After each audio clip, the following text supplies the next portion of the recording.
नमस्कार मित्रों, आज वन रक्षक का पेपर हुआ है जिसका सॉल्यूशन लेके हम आए हुए हैं। 200 क्वेश्चन का पेपर था। इसके सीरीज नंबर एच जो है, बुकलेट सीरीज नंबर क्या है, एच है, उसी का हम लोग सॉल्यूशन प्रस्तुत कर रहे हैं। और जब सॉल्यूशन दे दिया जाएगा तो उसके बाद से आंसर की भी इसी के साथ अटैच कर दी जाएगी। आप उससे मिलान कर सकते हैं और देख सकते हैं कि आपकी स्थिति क्या है। चलिए क्वेश्चन नंबर 1 देखते हैं मित्रों। पहला क्वेश्चन कह रहा है निम्नलिखित में से कौन सी प्रेमचंद की कृति नहीं है। तो मैला आंचल जो है, ऑप्शन नंबर डी, यह प्रेमचंद की कृति नहीं है, क्योंकि मैला आंचल लिखा था फणीश्वरनाथ रेणु जी ने। क्वेश्चन नंबर 2, आना जाना में कौन सा विराम चिन्ह लगना चाहिए। तो योजक चिन्ह लगना चाहिए। बीच में डैश होता है उसको क्या बोलते हैं, योजक चिन्ह लगना चाहिए। क्या होना चाहिए, योजक चिन्ह होना चाहिए। तो ये हो जाएगा योजक चिन्ह। क्वेश्चन नंबर 3 में देखते हैं मित्रों, कह रहे हैं निम्नलिखित में किस वाक्य में विराम चिन्हों का सही प्रयोग नहीं हुआ है। तो देखिए, हे प्रभु मुझे शक्ति दो, इसमें सही हुआ है। वह घर आया कि नहीं, इसमें भी सही हुआ है। तुम समझते हो कि वह निरा बालक है परंतु वह अच्छों का कान काटता है, ये भी सही है। गलत क्या हो जाएगा मित्रों, ए हो जाएगा। राम राम उसने यह क्या कर दिया, तो हमें गलत ही बताना था, तो ऑप्शन नंबर सी हो जाएगा। अगला कह रहा है मित्रों कि परिपत्र कब जारी किया जाता है। तो परिपत्र समझिएगा, सर्कुलर। परिपत्र को अंग्रेजी में क्या कहते हैं, सर्कुलर कहते हैं। सर्कुलर मीन्स क्या होता है, अपने अधीनस्थों या समकक्षों को एक ही साथ कई लोगों को लेटर भेजना हो तो उसको सर्कुलर कहा जाता है। जैसे मान लिया प्रमुख सचिव जी हैं, अगर उन्हें सभी जिलाधिकारियों को पत्र भेजना हो तो उसको सर्कुलर कह दिया जाएगा। तो सर्कुलर क्या है, संबद्ध या अधीनस्थ कार्यालयों के साथ पत्राचार। तो सर्कुलर क्या हो गया, संबद्ध या अधीनस्थ कार्यालयों के साथ पत्राचार। ऑप्शन नंबर ए। क्वेश्चन नंबर 5 देखेंगे, शायद कल निकुंज यहाँ आए, इसमें कौन सा वाक्य होगा। तो संदेहवाचक वाक्य होगा। कौन सा होगा, इसमें कन्फ्यूजन है, संदेह है वो आएगा कि नहीं, तो संदेहवाचक वाक्य हो जाएगा। 6 नंबर क्वेश्चन देखते हैं, गीता ने यह कहानी लिखकर पुरस्कार प्राप्त किया। तो देखिए इसमें एक ही क्रिया है, तो कौन सा वाक्य हो जाएगा, सरल वाक्य। तो क्वेश्चन नंबर 6 का आंसर क्या हो जाएगा, ए, सरल वाक्य। मैंने एक बूढ़े आदमी को देखा जो बहुत बीमार था। जो बहुत बीमार था, तो जो लगा हुआ है तो मित्रों यहाँ पे क्या हो जाता है, मिश्र वाक्य हो जाता है। कौन सा हो जाता है, मिश्र वाक्य हो जाता है। क्वेश्चन नंबर 7 का आंसर क्या हो जाएगा, मिश्र वाक्य हो जाएगा। अब देखिए क्वेश्चन नंबर 8 और क्वेश्चन नंबर 9, ये पैसेज दिया हुआ है, अनुच्छेद को पढ़कर पूछे गए प्रश्नों का उत्तर दीजिए 8 से 11 तक। तो क्वेश्चन नंबर 8 कह रहा है सच्चे वीर वो होते हैं। तो जानते हैं इसमें पैसेज ऑलरेडी पढ़ा गया है। आप ये ध्यान दीजिए कि ऐसे पढ़ा जाता है कि सीधे देखिए, कुछ लोग क्या करते हैं, पैसेज पढ़ के उत्तर देते हैं।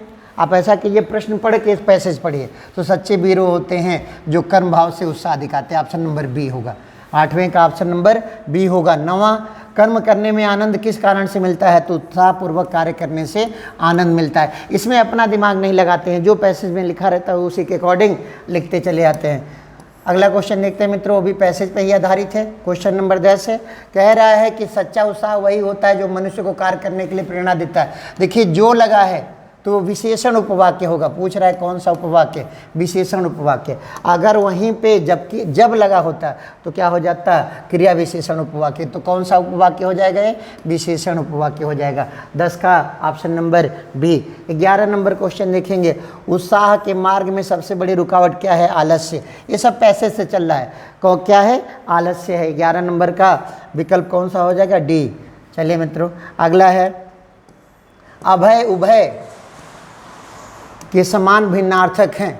तो अभय का मतलब पूछ क्या रहा है, अभय का अर्थ और उभय का अर्थ। तो अभय मतलब होता है जो डरता न हो, और उभय मतलब होता है दोनों। तो निडर और दोनों, ये उत्तर हो जाएगा। 12 नंबर का उत्तर क्या हो जाएगा, ए हो जाएगा। 12 नंबर का कौन सा ऑप्शन सही होगा, ए ऑप्शन सही होगा। 13 नंबर देखते हैं, चपला और चपल के समरूपी। फिर वही बात, चपला का मतलब क्या होता है, चप्पल का क्या होता है। तो चपला बिजली को कहते हैं और चप्पल तेज को कहते हैं। तो ऑप्शन नंबर ए, 13 का ऑप्शन नंबर ए होगा। चपला क्या हो जाएगा, बिजली, और चप्पल क्या हो जाएगा, तेज। फिर मित्रों आगे देखते हैं, 14 नंबर क्वेश्चन में कहता है सही अर्थ वाले भिन्नार्थक युग्म का चयन कीजिए, यानी जो सही अर्थ बताएं। तो देखिए शीत मतलब होता है ना, तेजी से काम किया गया, और शीत मतलब ठंडक। तो ऑप्शन नंबर सी सही हो जाएगा। बड़ा शीत है तो ठंडा, और छोटा शीत है तो तेजी से किया गया। तेजी से किया गया। तो 14 का ऑप्शन नंबर क्या हो जाएगा? सी। 15 नंबर में कहता है किस विकल्प में सही विलोम है?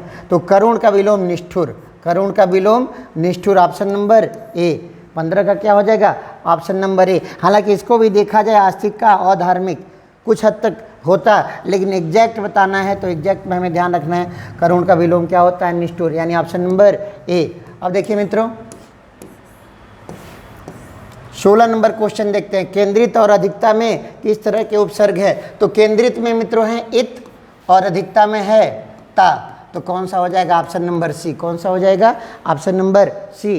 क्वेश्चन नंबर 17 में देखते हैं अली। अली मतलब होता है भौरा, ठीक है ना? क्या होता है? भौरा। तो देखिए दो विकल्प जिसमें भौरा है वो तो सही होगा। अब भौरा के साथ कोयल और आम्र, तो थोड़ा सा कन्फ्यूजिंग है मुझे, तो ये क्वेश्चन डाउटफुल लग रहा है। ये क्वेश्चन मुझे क्या लग रहा है? डाउटफुल लग रहा है, क्योंकि कोयल का भी नहीं मिलता, आम का भी नहीं मिलता। लेकिन एक आइडिया यहाँ आप लगा सकते हैं कि अली मतलब पुल्लिंग है, भौरा पुल्लिंग है, कोयल स्त्रीलिंग में आ जाएगी, तो क्या लगा देंगे? भौरा के साथ क्या लगा देंगे? आम। संभावनाएं हैं कि यही सही होना चाहिए, भौरा के साथ क्या होना चाहिए? आम होना चाहिए, ठीक है ना? हालांकि कोयल और आम का पर्यायवाची मुझे नहीं पता कि अली होता है कि नहीं, लेकिन ये ध्यान रखिएगा अली क्या है? पुल्लिंग है, तो अली मतलब भौरा, और आम भी क्या है? पुल्लिंग है, तो इस आधार पे हम ये लगा सकते हैं। कौन सा होगा? ऑप्शन नंबर बी, ठीक है मित्रों। अब देखिए क्वेश्चन नंबर 18 देखते हैं। क्वेश्चन नंबर 18 देखते हैं। कह रहा है कि पत्नी के पर्यायवाची कौन से हैं? तो बहुत ही आसान था, भार्या और प्राण प्रिया। विभावरी और रजनी रात का होता है। विभावरी किसका होता है? रात का होता है।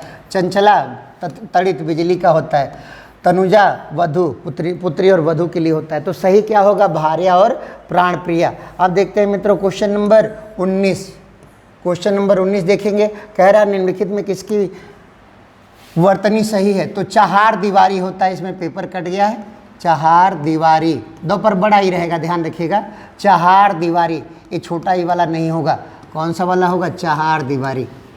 क्या होगा? चहार दीवारी होगा, बड़ा ई वाला होगा, बड़ा दीवाल वाला होगा, ठीक है ना? अब देखिए क्वेश्चन नंबर 20। कौन सी वर्तनी सही है? तो कौतूहल, ऑप्शन नंबर सी। बड़ा ऊ जो होता है वो सही है। देखिए कौतूहल जो दो जगह लिखा है, छोटा ऊ बड़ा ऊ, तो ध्यान रखिएगा बड़ा ऊ वाला जो है वही सही होता है। महेश गीत गा रहा था, तो काम अभी खत्म नहीं हुआ था, काम अभी खत्म नहीं हुआ था, तो क्या हो जाएगा? अपूर्ण भूत। क्या हो जाएगा? अपूर्ण भूत, यानी ऑप्शन नंबर ए। क्या हो जाएगा? अपूर्ण भूत।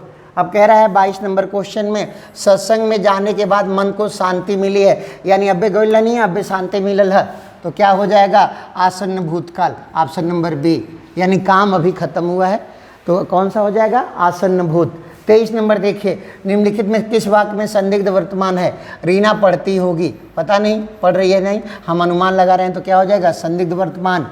तो 23 नंबर का ऑप्शन नंबर ए सही होगा, संदिग्ध वर्तमान होगा, रीना पढ़ती होगी। चरण कमल बंदो हरिराई, चरण ही क्या है? कमल हैं। जब कॉपी और पेस्ट कर देते हैं तो रूपक अलंकार होता है। उपमा में क्या होता है? चरण कमाल के, चरण जो है कमल के समान है, ऐसा बोला जाता तो उपमा होता है, लेकिन यहाँ कह रहा है चरण ही कमल है, तो कौन सा हो जाएगा? रूपक हो जाएगा। जानने की इच्छा, 25 नंबर क्वेश्चन देखिए। जानने की इच्छा रखने वाला जिज्ञासु, अगर इच्छा की बात करता है तो जिज्ञासा हो जाता है। क्या हो गया? जिज्ञासु। चलिए मित्रों आगे देखते हैं। क्वेश्चन नंबर 26 देखेंगे। क्वेश्चन नंबर 26 जब देखेंगे तो उसमें क्या है? कौन सा शब्द स्त्रीलिंग है? आज्ञा दी जाती है या आज्ञा मांगी जाती है? यही सही हो जाएगा। आज्ञा स्त्रीलिंग शब्द है, आज्ञा दी जाती है, ठीक है ना? निम्नलिखित में से कौन सा शब्द पुल्लिंग है? तो विवाह होता है। वाक्य बना दीजिए, ना समझ में आए ना तो 2 शब्द का 3 शब्द का वाक्य बना दीजिए। जैसे देखिए आज्ञा दी जाती है, मार्ग जाता है, परिमाण होता है, गृह होता है, तो सब होता है, तो पुल्लिंग है, लेकिन आज्ञा दी जाती है तो स्त्रीलिंग है। इसी तरह से पूर्ति की जाती है, तो ये पुल्लिंग नहीं है, स्त्रीलिंग हो गया। अभिव्यक्ति दी जाती है, स्त्रीलिंग हो गया। छवि बनती है, स्त्रीलिंग हो गया। तो मित्रों क्या हो जाएगा? विवाह होता है, ये क्या हो जाएगा? पुल्लिंग हो जाएगा। जब हिंदी में कहीं ना समझ में आए तो सबसे अच्छा तरीका है कि क्या बना लो? वाक्य बना लो। कितने बड़े? 2 से 3 शब्द का, तुरंत क्लियर हो जाता है कि एक वचन में होगा, बहुवचन में होगा, स्त्रीलिंग है कि पुल्लिंग है, ठीक है? कह रहा है निम्नलिखित में से किस शब्द की वर्तनी सही, यानी शुद्ध शब्द कौन सा है? तो सर्वश्रेष्ठ होता है, ये गलत हो गया। भूमिगत में मों पर छोटी ही होता है, ये दोनों गलत हो गए, विधाता सही है। क्या हो गया? विधाता सही है। विधाता किसे कहते हैं? ईश्वर को कहते हैं। विधाता किसे कहते हैं? ईश्वर को कहते हैं। अब देखिए अनुच्छेद नंबर क्वेश्चन नंबर 29 देखिए, आविर्भाव। आविर्भाव का मतलब होता है उत्पत्ति। इसका मतलब क्या होता है? उत्पत्ति। इसका विलोम क्या होता है? तिरोभाव। ये समीक्षा अधिकारी में गत वर्ष पेपर में भी आया था। तो आविर्भाव का विलोम क्या होता है? तिरोभाव। ठीक है मित्रों। 30 नंबर क्वेश्चन देखेंगे, किस विकल्प में सही विलोम नहीं है? अमावस्या का विलोम पूर्णिमा ये होता है, आचार का विलोम अनाचार ये होता है, कुटिल का विलोम सरल ये होता है, लेकिन गुप्त का प्रकट होता है। गुप्त का क्या होता है मित्रों? प्रकट होता है। तो यह ऑप्शन गलत दिया हुआ है। गुप्त का मुक्त दिया है, गलत है। क्या होना चाहिए? गुप्त का प्रकट होना चाहिए। यानी क्वेश्चन नंबर 3 का ऑप्शन नंबर सी सही होगा। कोप। कोप मतलब होता है मतलब गुस्सा, और उसका विलोम क्या हो जाएगा? कृपा। कोप का विलोम क्या हो जाएगा? कृपा। ये बहुत सरल है। कोप का विलोम क्या होगा? कृपा हो जाएगी। ठीक है। अब देखिए क्वेश्चन नंबर 32 देखते हैं, लहू। लहू का समानार्थी, शोणित को लहू कहा जाता है। तमाम आप कविताएं सुनते हैं कुमार विश्वास साहब की, वो ऐसे वर्ड यूज करते हैं। तो शोणित का मतलब क्या होता है? लहू होता है। चलिए क्वेश्चन नंबर 33 देखेंगे। 33 नंबर में क्या है? कह रहा है अनि शब्द का पर्यायवाची। अनि जानते हैं क्या होता है? अनि मतलब होता है समूह। समूह हो, दल हो, सेना हो, कहीं भी ग्रुप की बात होगी तो उसे अनि कहा जा सकता है। इसीलिए क्या हो जाएगा? 33 का ऑप्शन नंबर सी हो जाएगा। 33 का ऑप्शन नंबर सी हो जाएगा। वनिता, सबको पता है वनिता मतलब महिला। देखते नहीं है वैनिटी फेयर मैगजीन आती है, हमारे वहाँ वनिता एक मैगजीन आती है महिलाओं की। तो वनिता मतलब क्या? महिला। अब देखिए अगला कह रहा है, उपकार को मानने वाला कृतज्ञ होता है। इसका उल्टा होता है कृतज्ञ। जो उपकार को न मानता हो तो उपकार को मानने वाला क्या हो जाएगा? कृतज्ञ हो जाएगा। चलिए मित्रों क्वेश्चन नंबर 36 देखते हैं, जो दिखाई न दे। जो दिखाई न दे, अदृश्य। कितना सरल है। जो दिखाई न दे, अदृश्य। किस विकल्प में सही विलोम दिया हुआ है? तो नेकी भलाई ये दोनों पर्यायवाची हो गए। तरुण किशोर ये भी पर्यायवाची टाइप में हो गए। विभक्त प्रकृत ये भी पर्यायवाची हो गए। दीर्घ का है, कृष का है। दीर्घ मतलब बड़ा, कृष मतलब हल्का। तो ये क्या हो जाएगा? विलोम हो जाएगा। तो यानी ऑप्शन कौन सा सही होगा? ऑप्शन नंबर डी सही होगा। कौन सा ऑप्शन सही होगा? ऑप्शन नंबर डी सही होगा। ठीक है मित्रों। अब आगे देखते हैं क्वेश्चन नंबर 37। क्वेश्चन नंबर 37 देखते हैं। अच्छा ये तो हो गया था। क्वेश्चन नंबर 37 का क्या होगा? विलोम बताना था। तो दीर्घ काय का, कृष का है। अब हम क्वेश्चन नंबर 38 से देखना शुरू करते हैं। तो देखिए फिर पैसेज आ गया 38 से 41। तो पैसेज में क्या होता है? कुछ लोग करते हैं पैसेज पढ़ के उत्तर निकालते हैं। मैं आपसे कहूँगा कि पहले प्रश्न पढ़िए, उसके हिसाब से पैसेज में ढूंढ लीजिए। सबसे सरल तरीका यही होता है। ये आप कर लिए होंगे, लगभग सबका सही होता है। ठीक है। लेखक ने आंतरिक जगत में काम करने की गणित किसे कहा है? तो इच्छा न करने को। किसको कहा है? इच्छा न करने को। फिर कह रहा है 39 में, भारतीय मनीषी के चिंतन का विषय क्या है? इच्छा और अनिच्छा का चिंतन। 40 में कह रहा है इच्छा का जीवन में क्या प्रभाव पड़ता है? तो लालसा बढ़ाती है। फिर कह रहा है 41 नंबर में कि मानव के लिए जीवन एक लंबी मृत्यु कब बन जाता है? इच्छाओं के बढ़ने से। ये सब कहाँ से दिया गया उत्तर? पैसेज में लिखा हुआ है, सेम ओर से उतार देना, अपने मन से कुछ भी नहीं करना। ठीक है ना। तो 41 का हो जाएगा डी। 42 नंबर, लालसा। लालसा मतलब होता है इच्छा या आकांक्षा। तो इसके पर्यायवाची क्या होंगे? ये हो जाएगा इच्छा और आकांक्षा। ठीक है मित्रों। अब देखते हैं क्वेश्चन नंबर 43। कह रहा है कि जाति शब्द का बहुवचन रूप कौन सा होगा? तो जातियाँ होगा। कौन सा होगा? जातियाँ होगा। कौन सा? जिसे चिड़िया का चिड़िया होता है, गुड़िया का गुड़िया होता है, उसी तरह से जाति का जातियाँ हो जाएगा। ठीक है मित्रों। ऑप्शन नंबर बी, निम्न में से कौन सा शब्द तत्सम नहीं है? तो कौन सा शब्द तत्सम नहीं है? तो देखिए तद्भव तत्सम ध्यान रखिएगा। तद्भव तत्सम में हमेशा ध्यान रखना है कि जो मैं बोलता हूँ डेली लाइफ में वो तद्भव होता है, और जो नहीं बोलता हूँ तो तत्सम होता है। ये आइडिया रखेंगे ना। जो मैं हमेशा बोलता हूँ जैसे शब्द वो तद्भव होते हैं, और जो नहीं बोलता तत्सम होते हैं। तो कह रहा है तत्सम नहीं है। आप अग्नि बोलते हैं, नहीं बोलते हैं, तो ये तत्सम हो गया। वश बोलते हैं बेटे को, नहीं बोलते हैं, तत्सम हो गया। चतुर्दश बोलते हैं, 14 को नहीं है। फूल बोलते हैं, तो फूल क्या हो जाएगा? तद्भव हो जाएगा। फूल क्या हो जाएगा? तद्भव हो जाएगा। ठीक है ना। अब है 45 नंबर, निम्नलिखित में से तत्सम शब्द कौन सा है? पहिया, मैं बोलता हूँ तद्भव हो जाएगा। खटिया बोलता हूँ तद्भव हो जाएगा। आटा बोलता हूँ तद्भव हो जाएगा। कृपा नहीं बोलता तो ये क्या हो जाएगा, तत्सम हो जाएगा। कौन सा सही होगा, कृपा। कौन सा होगा, कृपा। 46 नंबर में देखिएगा मित्रों, निम्नलिखित में कौन सा शब्द तत्सम शब्द है, खीर, घोड़ा, सौपत्नी और सत्तू। तो ये बताइए कौन कौन सा आप बोलते हैं, खीर बोलते हैं, तद्भव हो गया, घोड़ा बोलते हैं, ये भी तद्भव हो गया, सत्तू भी बोलते हैं, ये भी तद्भव हो गया, सौपत्नी नहीं बोलते। तो ये क्या हो जाएगा, तत्सम हो जाएगा। तो क्या हो जाएगा, तत्सम हो जाएगा। अब क्वेश्चन नंबर 47 देखते हैं, निम्नलिखित में से कौन सा शब्द तद्भव नहीं है। फिर वही तरीका, जो मैं बोलता हूँ तद्भव है, आम बोलते हैं तद्भव हो गया, दूध बोलते हैं तद्भव हो गया, हाथ बोलते हैं तद्भव हो गया, लेकिन आप मयूर नहीं बोलते, क्या बोलते हैं, मोर बोलते हैं, तो मयूर नहीं बोलते तो तत्सम हो गया। मतलब जो मैं रोज़ बोलता हूँ तद्भव होता है, जो नहीं बोलता हूँ तत्सम होता है। ये ध्यान रखना है, जो डेली लाइफ के वर्ड हैं वो तद्भव हैं और जो डेली लाइफ के वर्ड नहीं हो क्या हैं, तत्सम हैं। अब क्वेश्चन नंबर 48, स्कंद तो कंधा, क्या बोलते हैं हम, कंधा। 48 का क्या हो जाएगा, सी। हरिद्रा का हल्दी।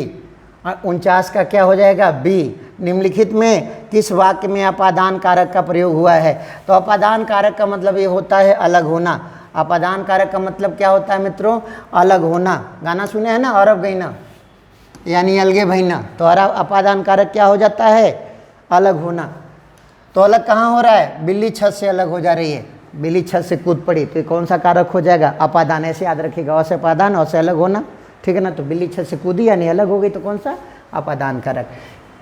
51 नंबर कह रहा है कि पर्यायवाची हैं। कनक कंचन तो सोना होता है, लेकिन निनाद मतलब सोना नहीं होता। वदन मतलब मुंह होता है, गाना सुने ना, चंचल सा वदन, ऐसे गाना है। तो वदन मतलब मुंह, आनंद मतलब भी मुंह, और आस्य मतलब भी मुंह। तो क्या हो जाएगा, ऑप्शन नंबर बी। 51 का ऑप्शन नंबर बी हो जाएगा। चलिए सर 52 देखिए, 52 में कहते हैं कि चाय शब्द का प्रयोग किस वचन में होता है। तो एक प्रचार आता है, पता नहीं चाय पीनी है, MBA चाय वाले का है कि किसका है, ऐसे पूछता है, यही ऐड है उसका, चाय पीनी है, तो स्त्रीलिंग में हो रहा है और एक वचन होता है, क्या होता है, चाय हमेशा क्या होता है, एक वचन, ठीक है ना। चाहे एक आदमी पिए चाहे 100 आदमी के चाय पिए, ठीक है ना। भारतीय शब्द का बहुवचन हो जाता है भारतीयों, इसमें बड़ा ई रहेगा, ईय प्रत्यय हमेशा बड़ा रहता है, ध्यान रखिएगा, क्या रहता है, ईय होता है, तो भारतीयों हो जाएगा ऑप्शन नंबर बी। फिर क्वेश्चन नंबर 54 देखते हैं। कह रहा अति का भला न बरस ना, अति का भला न, अति की भली न धूप, ऐसे है, ये कबीरदास जी का दोहा है। तो कह रहे हैं कि इसका मतलब क्या होता है, तो कह रहे हैं कि किसी भी वस्तु की, किसी भी चीज़ की अधिकता ठीक नहीं है, ऑप्शन नंबर सी। किसी भी बात या वस्तु की अधिकता ठीक नहीं होती, ऑप्शन नंबर सी।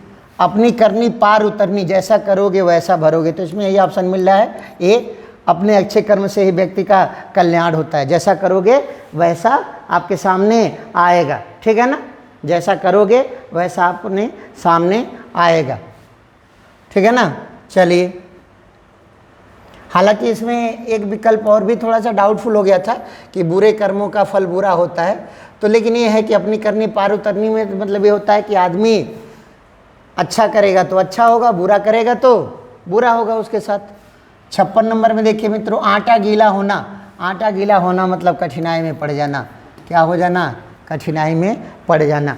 57 नंबर देखिए, फूंक फूंक कर पैर रखना यानी सावधान रहना, यानी सोच विचार कर कोई काम करना, ऑप्शन नंबर डी। 57 का कौन सा हो जाएगा, option number D.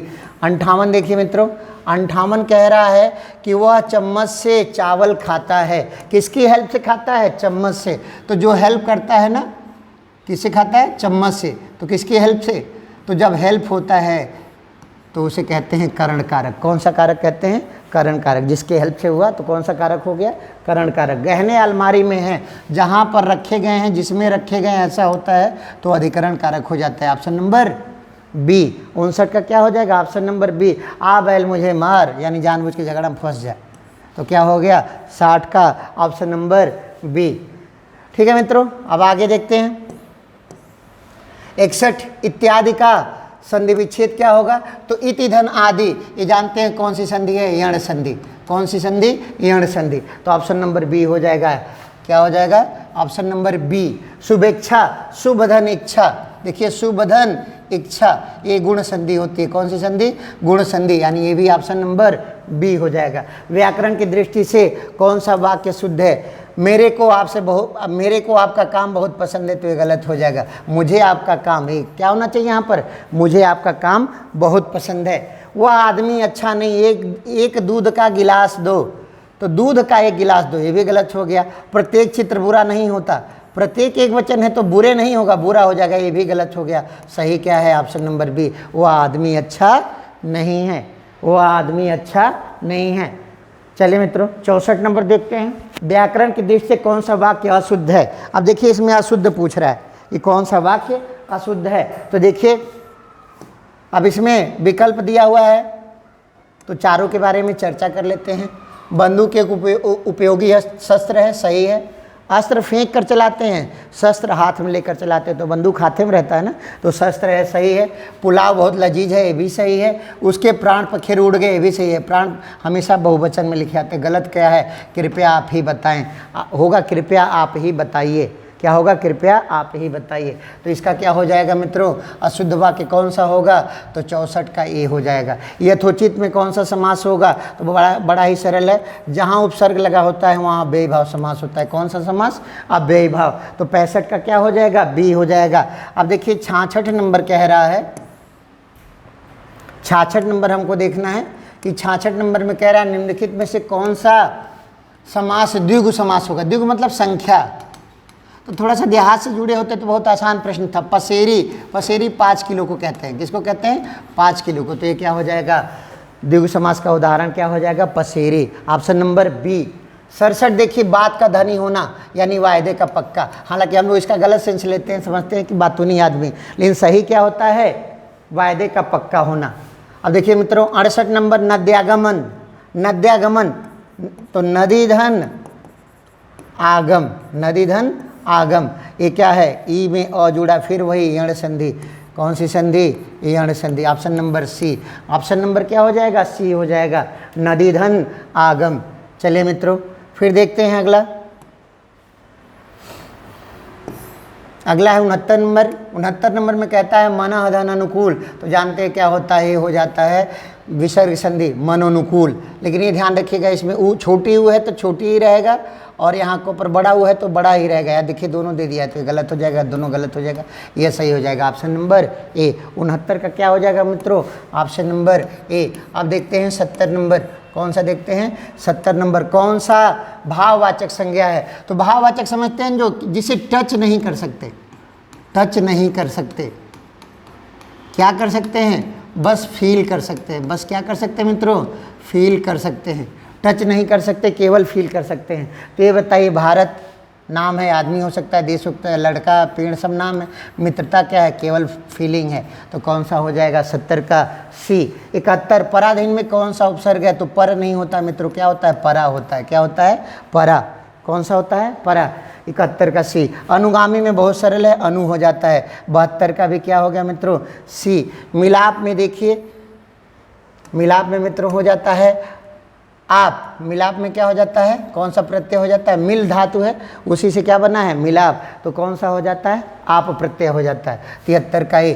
Bengali Bengal से बना है, ई हो जाता है। उपसर्ग और प्रत्यय में ध्यान रखिएगा, उपसर्ग आगे से निकालते हैं, प्रत्यय पीछे से निकालते हैं। जब इनको निकालेंगे तो जो शेष शब्द बचेगा उसका कुछ अर्थ होना चाहिए। जैसे मिलाप है, अगर आपने लाप कर दिया तो मी मतलब क्या होता है, कुछ नहीं होगा। आप हटाया, मिल मतलब मिलना हो जाएगा। इसी तरह से बंगाल में अगर आपने ली हटा दिया तो गड़बड़ा जाएगा। बंगाल ई हटा तो बंगाल बचा, तो बंगाल का अर्थ होगा ना। तो प्रत्यय उपसर्ग छांटने में ध्यान रखिए कि उपसर्ग छांटे तो कुछ अर्थ दे और प्रत्यय भी छांटे तो कुछ अर्थ दे। मतलब ऐसा होना चाहिए कि छांटने के बाद जो मूल शब्द बचे वो कुछ न कुछ अर्थ दे। उसका भाई खेलता है, तो जानते हैं ये हो जाता है पुरुषवाचक सर्वनाम। 3 पुरुष होते हैं ना, तो उसका भाई खेलता है में कौन सा सर्वनाम होगा, पुरुषवाचक सर्वनाम होगा। 76 नंबर देखते हैं मित्रों, निम्नलिखित में कौन सा प्रश्नवाचक सर्वनाम का उदाहरण नहीं है। इससे सरल प्रश्न नहीं आ सकता। किससे आप प्रश्न नहीं पूछ सकते, कब पूछते, किन्हें पूछते, कहाँ पूछते, उनको नहीं पूछते। तो ये क्या हो जाएगा, ऑप्शन नंबर सी।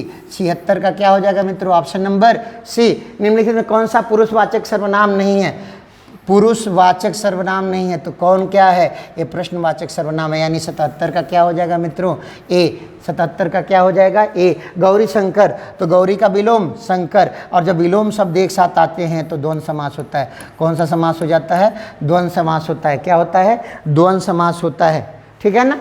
क्या हो जाएगा गौरी शंकर का, द्वंद्व समास होगा।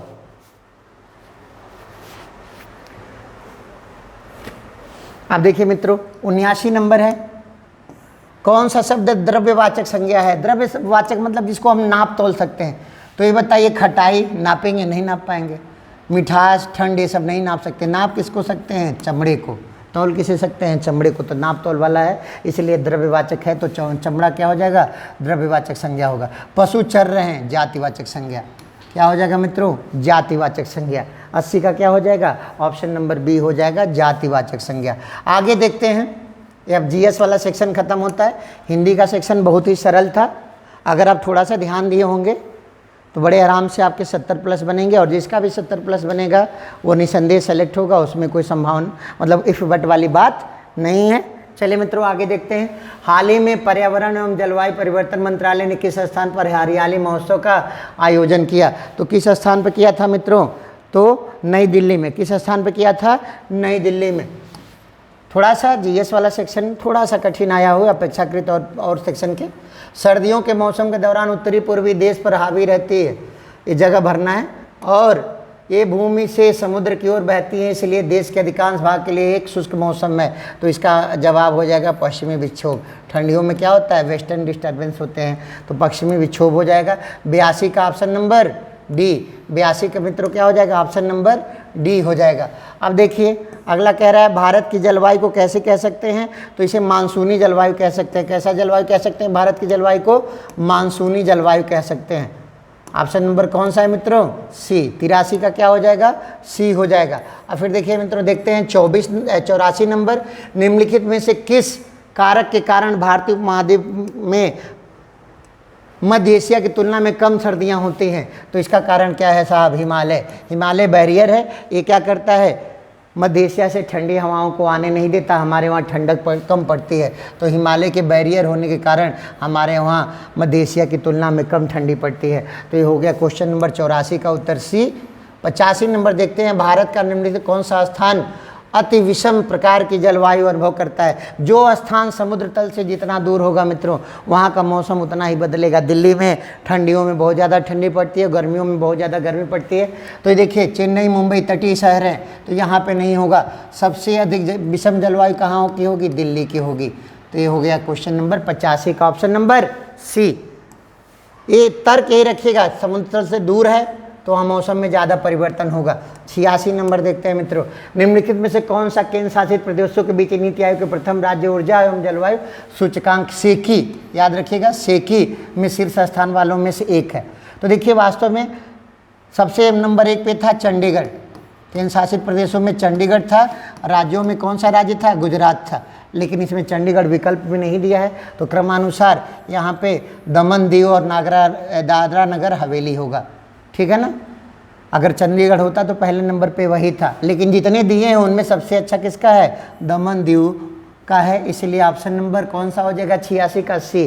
सेकी सूचकांक में सबसे बढ़िया केंद्र शासित प्रदेश इनमें कौन सा है, दमन और दीव। ठीक है मित्रों, आगे देखते हैं क्वेश्चन नंबर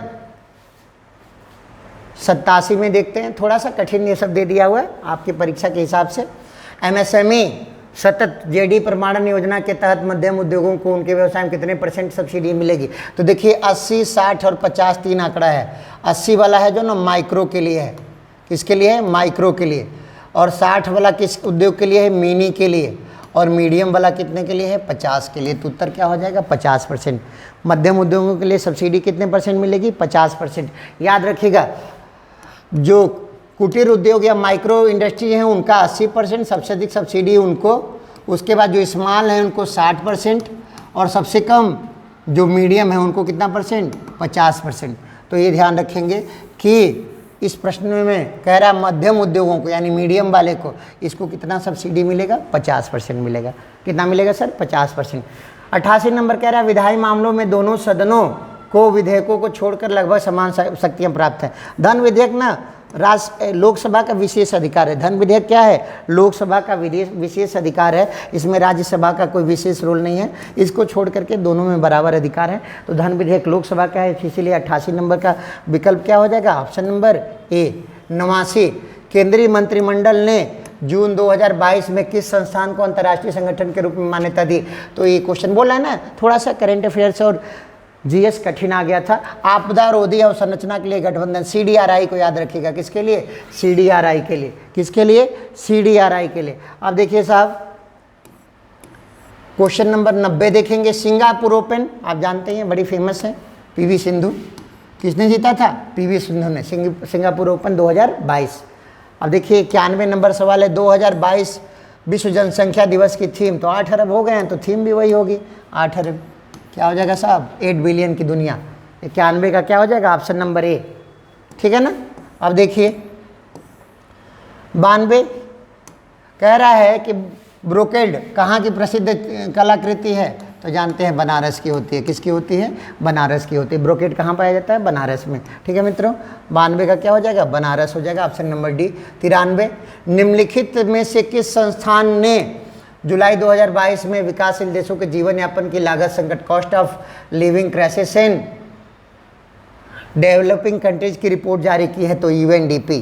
क्या होगा? यूएनडीपी, संयुक्त राष्ट्र विकास कार्यक्रम। यही जारी करते हैं क्या मित्रों? एचडीआई। तो यही जारी किए हैं। कौन जारी किया है? यूएनडीपी। ठीक है मित्रों, आगे देखते हैं। 94 नंबर, निम्नलिखित में से किस नृत्य का मूल उत्तर प्रदेश है? ठीक है ना, सीधा सीधा कथक। हमारे वहाँ का शास्त्रीय नृत्य यूपी का क्या है? कथक है। महाकुंभ मेला खगोलीय रूप से कैसे तय होता है? तो ज्योतिषास्त्र का प्रश्न दे दिया है, ज्योतिषी का प्रश्न है। सूर्य है, चंद्रमा है, इस बीच में इनको भी घुसेड़ दीजिए। बृहस्पति। किसको देखा जाता है? बृहस्पति को। किसको देखा जाता है? बृहस्पति को। तो इसका जवाब क्या हो जाएगा? 95 का बृहस्पति, ऑप्शन नंबर सी। चलिए मित्र, हेनले पासपोर्ट हमेशा नंबर 1 पर दुनिया का एक ही देश का पासपोर्ट रहता है। किसका? जापान का। लगभग दुनिया के हर देशों में यहाँ के नागरिकों को वीज़ा ऑन अराइवल की सुविधा दी गई है। तो नंबर 1 का पासपोर्ट किसका होगा? जापान का। 96 का ऑप्शन नंबर ए।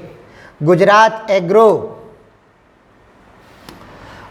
रेडिएशन प्रोसेसिंग फैसिलिटी गुजरात में पहली और भारत में चौथी सुविधा है, जिसने यूपी यूएसडीए APHIMS से किसके निर्यात के लिए मंजूरी मिली है? तो इतना ज़्यादा नहीं ध्यान देना। ये निर्यात को मंजूरी अभी हाल ही मिली थी, आम और अनार। बोल रहे हैं कि आपका पेपर थोड़ा सा टिपिकल आया था। आम और अनार को अनुमति मिली है। ठीक है ना। चलिए मित्रों 98 देखते हैं। किस पश्चिम अफ्रीकी देश ने घातक मार्बर्ग वायरस की प्रकोप की सूचना दी? तो जानते हैं पहले भी ये वायरस आ चुका था। मार्बर्ग वायरस जो है ना, जर्मनी में पहली बार आया था दुनिया में, लेकिन अभी हाल 2022 की बात कर रहा है। तो इसके मरीज घाना में मिले हैं। इसके मरीज कहाँ मिले हैं? घाना में मिले हैं। मार्बर्ग वायरस के मरीज कहाँ मिले हैं? घाना में। 99 नंबर क्वेश्चन ये कहता है कि निम्नलिखित में से कौन सा शहर 2022 में आयोजित वर्ल्ड अर्बन फोरम 11 का मेजबान था? केटोविस शहर है। किस देश का है? पोलैंड का। किस देश का? पोलैंड का केटोविस। यह होगा। बार बार बोल रहे हैं कि पेपर थोड़ा सा, ये वाला सेक्शन थोड़ा सा कठिन आ गया था आप लोग के हिसाब से। चलिए साहब, क्वेश्चन नंबर 100 देखेंगे। निम्नलिखित में से किस देश के साथ भारत ने जुलाई 2022 में कृषि, पारिस्थितिकी और प्राकृतिक संसाधनों के सतत प्रबंधन पर एक संयुक्त घोषणा पर साइन किया? किस देश के साथ किया था भारत ने? तो भारत ने किसके साथ किया है? जर्मनी के साथ। भारत ने किसके साथ किया है मित्रों? जर्मनी के साथ। ठीक है मित्रों, अब आगे देखते हैं। 101 नंबर, निम्नलिखित में से कौन सा ऑपरेशन के आधार पर कंप्यूटर का एक प्रकार नहीं है? तो कौन सा? ओएस कंप्यूटर से रिलेटेड नहीं है। तो कौन सा नहीं है? रिमोट नहीं है। क्या नहीं है? रिमोट नहीं है। ठीक है ना। तो ऑप्शन नंबर सी। निम्नलिखित में किस 102 में देखेंगे, निम्नलिखित में से किस शहर ने कमलम ड्रैगन फ्रूट का नाम क्या दे दिया था? गुजरात सरकार ने ड्रैगन फ्रूट दे दिया था। तो कह रहा है कि राष्ट्रीय सम्मेलन की मेजबानी की, जिसकी अध्यक्षता भारत सरकार कृषि मंत्री ने की थी। तो जानते हैं ऐसे सम्मेलन कहाँ होते हैं? राजधानी में। ऐसे सम्मेलन कहाँ होते हैं? राजधानी में। कहाँ सम्मेलन हुआ था? दिल्ली में। 103 नंबर देखिएगा, कृषि और किसान कल्याण मंत्रालय ने 2 सरकारी कार्यक्रमों को तकनीकी सहायता प्रदान करने के लिए एक समझौता ज्ञापन किया है। ये भी जानते हैं क्या है? ये भी क्या है मित्रों? ये भी क्या है? ये भी क्या है? यूएनडीपी का ही कार्यक्रम है। किसका कार्यक्रम है? यूएनडीपी। ऑप्शन नंबर ए यूएनडीपी। अब कह रहा है कि 104 में देखिएगा, कह रहा है विंडो 10 ऑपरेटिंग सिस्टम में सर्च के लिए कौन सी शॉर्टकट की होती है? तो यह F3। क्या होगा मित्रों? F3 होगा। क्या होगा? F3। अब क्वेश्चन नंबर 105 देखते हैं। 6वीं-5वीं शताब्दी ईसा पूर्व में तुर्की लोगों ने सिंधु के पूर्व में लोगों द्वारा इस्तेमाल की जाने वाली भाषा को क्या कहा था? तो जानते हैं हिंदवी। क्या कहा गया था? हिंदवी कहा गया था। ठीक है ना, थोड़ा सा क्वेश्चन डाउटफुल है लेकिन ये हिंदवी कहा गया था। चलिए 106 नंबर में देखिएगा, विजयनगर की प्रचलित परंपराओं के अनुसार राय को क्या कहा जाता था? ये बहुत ही कठिन है आपके लेवल पे। इसको नरपति कहा जाता था। क्या बोला जाता था? नरपति। लेकिन ये सेक्शन कठिन बनाया गया, बार बार बोल रहे हैं आपसे। 107, निम्नलिखित में से कौन सा शिव मंदिर चोल शासकों के संरक्षण में नहीं बनाया गया? तो जानते हैं मंदिर ना, गुंडेश्वर मंदिर महाराष्ट्र में है। कहाँ पे है? महाराष्ट्र में। चोल महाराष्ट्र में थे नहीं, तो कौन सा उत्तर हो जाएगा? गुंडेश्वर मंदिर हो जाएगा। Option number B. कौन सा हो जाएगा? Option number B. 108, प्राचीन इतिहास में अंडा के ऊपर हर्मिका थी। ये सारी कहानी हर्मिका वगैरह की जो कहानी होती है वो किसकी होती है? स्तूप की होती है। तो 108 का क्या हो जाएगा? ऑप्शन नंबर ए। यही मेरिट को लो करेगा, यही सेक्शन। ठीक है मित्रों, अब देखिए 6वीं शताब्दी ईसा पूर्व में जैन और बौद्ध ग्रंथों में कितने महाजनपद? तो 16 महाजनपद मिलते थे, जिसमें से 8 कहाँ से थे? यूपी से थे। कितने महाजनपद थे total? 16। Servant of India society किसने बनाई थी? तो आपको पता ही होगा, ये बहुत पेटेंट क्वेश्चन है, लगभग सबको पता होगा। किसने बनाया था? तो गोपाल कृष्ण गोखले ने 1905 में। गोपाल कृष्ण गोखले ने 1905 में। आगे है मित्रों, अंग्रेजों के साथ किस समझौतों के बाद गांधी जी द्वारा सविनय अवज्ञा आंदोलन को 1921 में बंद कर दिया गया? गांधी इरविन समझौता। ये था गांधी इरविन समझौता हुआ था। इसके बाद से गांधी जी ने अपना आंदोलन बंद कर दिया था। ये समझौता हुआ था 5 मार्च 1931 को। कहीं कहीं इसको दिल्ली समझौता भी बोला जाता है। क्या बोलते हैं? दिल्ली समझौता भी बोलते हैं। ठीक है मित्रों, आगे देखते हैं क्वेश्चन नंबर 112। एक आधुनिक संस्करण तत्वों के आवर साड़ी का तथाकथित लंबा रूप क्षैतिज पंक्तियों को कहा जाता है। सीधा सीधा कह रहा है, ये पंक्तियां जो होती हैं इनको कहा जाता है रो, और ऐसी जो होती है इनको कहा जाता है पीरियड। सबको पता है, तो क्षैतिज पंक्तियों को आवर्त या पीरियड कहा जाता है। 112 का क्या हो जाएगा? डी। ओम का नियम देखिए, बड़ा सरल सवाल है। V बराबर IR होता है। V बराबर क्या होता है? IR। तो यहाँ दे दिया R बराबर V/I। Option number B. Kanpur में 1857 के विद्रोह का नेतृत्व नाना साहब किए थे। हारने के बाद कहाँ चले गए? छावनी चले गए। कहाँ चले गए? तराई के क्षेत्र में चले गए। बिठूर में इनकी छावनी थी, आपको पता होगा। नाना साहब की छावनी कहाँ थी? बिठूर में। इनके सेनापति कौन थे? तात्या टोपे थे। चलिए मित्रों, 114 नंबर हो गया। 115, निम्नलिखित में से कौन मानव शरीर की सबसे छोटी हड्डी है? तो कान की हड्डी होती है, सबको पता है, स्टेपिज। और फीमर क्या है? जांघ की हड्डी होती है, सबसे बड़ी होती है। तो यहाँ ऑप्शन नंबर बी हो जाएगा। क्या? स्टेपेज हो जाएगा। क्या हो जाएगा? स्टेपेज हो जाएगा। चलिए मित्रों, 116, निम्नलिखित में कौन सी धातु सबसे अधिक तन्य है, जिसको खींच सकते हैं, तार बना सकते हैं? सबसे अधिक डक्टाइल कौन है? सोना है। ऑप्शन नंबर क्या हो जाएगा? बी हो जाएगा। अब देखते हैं मित्रों 117 नंबर क्वेश्चन। भारत का प्रसिद्ध स्वर्णिम चतुर्भुज गलियारा, ठीक है ना, तो जानते हैं ये पहले जब अटल बिहारी वाजपेयी की सरकार आई थी तो स्वर्णिम चतुर्भुज परियोजना बनाई गई थी चारों महानगरों को जोड़ने के लिए। तो इसमें 3 महानगर दिए हैं, ये महानगर नहीं था उस समय। चेन्नई होता ना चौथा महानगर, तो हैदराबाद इसमें नहीं था। तो ऑप्शन नंबर क्या हो जाएगा? किस शहर को नहीं जोड़ता? तो हैदराबाद को नहीं जोड़ता। निम्नलिखित में से किस प्रकार के लेंस का प्रयोग हमेशा छोटा प्रतिबिंब प्राप्त करने के लिए? तो देखिए, आपकी गाड़ी होती है, साइड मिरर लगा होता है, उसमें ट्रक इतने बड़ा शीशा है और उसमें ट्रक पूरा घुस जाता है, यानी छोटा करके कौन बताता है? उत्तल। कौन बताता है मित्रों? उत्तल बताता है। कौन बताता है? उत्तल। 2020 की रिपोर्ट के अनुसार किस राज्य में भारत में कॉपर ऐश का सबसे अधिक? तो कॉपर ऐश जानते हैं, सबको पता है कहाँ है सबसे अधिक? राजस्थान में, ठीक है ना। निम्नलिखित में से कौन सा नाभिकीय शक्ति संयंत्र उत्तर प्रदेश में? उत्तर प्रदेश में एक ही है, नरौरा, 1989 में बना था। किस जिले में है? बुलंदशहर में। किस जिले में है? बुलंदशहर में, ठीक है मित्रों। अब कह रहा है क्वेश्चन नंबर 121, दुनिया में सबसे ऊंचा ज्वार किस देश में आता है? तो फुंडी की खाड़ी में आता है। फुंडी खाड़ी कहाँ पे है? कनाडा में। फुंडी की खाड़ी कहाँ है? कनाडा में, क्योंकि सबसे ऊपर है नक्शे में। तो कनाडा में होता है। ताना रिवर मगाबे, तो ताना रिवर जानते हैं जहाँ होगी वहीं ना मगाबे बंदर पाया जाएगा, कीनिया। ताना रिवर मगाबे बंदर कहाँ पाया जाता है? कीनिया में। पेपर का ये सेक्शन काफ़ी कठिन है एक सिपाही स्तर की परीक्षा के लिए, लेकिन अब किया जा सकता है, इससे मेरिट थोड़ी सी कम हो जाएगी। विंध्य पर्वत उत्तर पश्चिम में अरावली पर्वत से और दक्षिण में किससे जुड़ता है? तो सतपुड़ा से। दक्षिण में किससे जुड़ता है? सतपुड़ा पर्वत से जुड़ता है। तो 123 का क्या हो जाएगा? सी हो जाएगा। पूर्वी तटीय मैदानों को के दक्षिणी भाग को क्या कहा जाता है? तो जानते हैं क्या होता है, पूर्वी तटीय मैदान है। ये देखिए कोंकण पश्चिम तट में है, कोरोमंडल, ठीक है ना, कोंकण और मालाबार ये दोनों कहाँ हैं? पश्चिमी घाट में है। कोरोमंडल जो है उत्तरी सरकार उड़ीसा में है, कोरोमंडल आंध्र प्रदेश में है। तो ऑप्शन नंबर सी 124 का ऑप्शन नंबर सी हो जाएगा। 124 का ऑप्शन नंबर सी हो जाएगा। अब कह रहा है भारत का सबसे उत्तरी अक्षांश कौन सा है? तो जानते हैं भारत का विस्तार जो है 84 से 376 तक है। तो कौन सा हो जाएगा? 37.6 अंश उत्तरी अक्षांश। 37.6 अंश उत्तरी अक्षांश। ठीक है मित्रों, अब आगे देखते हैं क्वेश्चन नंबर 126।